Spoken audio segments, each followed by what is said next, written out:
Second project, and a completely different kind of data, text. Our job is to tell spam messages from real ones, but a model only understands numbers, and a text message is just words. So before we can compare any models, we have to turn language into numbers. The simplest way is a bag of words. We take a message, and simply count how many times each word appears. Win cash now. Claim your free prize becomes a row of counts, one for every word in our vocabulary. Order is thrown away, only the tallies remain. That row of numbers is something a model can finally work with. Do that for every message and you get a big table, one row per message, one column per word. We have 1,000 messages and 81 distinct words, so 81 columns, but any single message uses only a handful of them. So the table is about 86% zeros. It is high-dimensional and sparse, and that shape is exactly what favors some models over others. Meet the model built for this.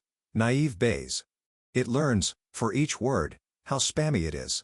Words like cash, win, and free are strong spam signals. Words like tonight, thanks, and meeting lean the other way. To score a new message, it simply multiplies those per word probabilities together. It is called naive because it pretends the words are independent, which isn't quite true, but on text it works remarkably well, and it trains in a single fast pass. Here are our 6 contenders for the text job. Naive Bayes, the specialist. Logistic regression and a linear support vector machine, both linear models. And 3 we met on tabular data, a decision tree, a random forest, and k nearest neighbors. Will the tabular champion still win here? Let's measure. Same fair rules as before, identical 5-fold cross-validation, and the same metric for everyone.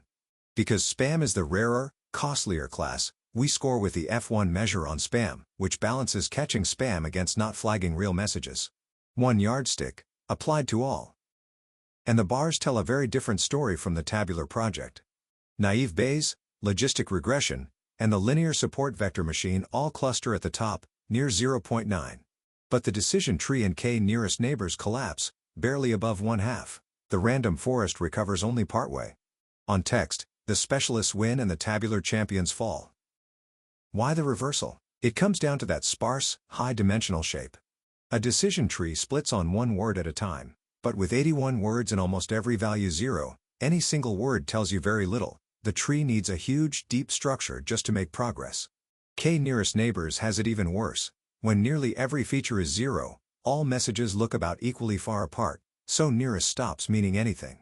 Naive Bayes and the linear models, by contrast, weigh all the words at once, which is exactly what text needs.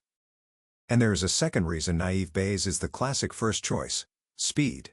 Watch the training times. Naive Bayes finishes almost instantly. The linear models are close behind, but the random forest takes dozens of times longer, for a lower score. Fast, simple, and strong. On text, that combination is hard to beat. So which model do you reach for on text? Start with a bag of words and Naive Bayes. It is the fast, reliable baseline that is genuinely hard to beat. Try logistic regression too, if you want calibrated probabilities or a little more accuracy. But do not default to a random forest on raw text. Here it was slower and weaker. The right tool depends on the shape of the data, not on which model is fashionable. In code it is beautifully short. A count vectorizer turns the messages into the bag of words matrix, and a multinomial Naive Bayes classifier learns from it, chained together in a single pipeline. Vectorize, fit, done. To recap the text project. First, vectorize. A bag of words turns messages into sparse counts. On that shape, Naive Bayes and linear models win, and they are fast. Trees and k nearest neighbors struggle. So for text, reach for a bag of words with Naive Bayes first. Same lesson as always, from a new angle. Match the model to the data,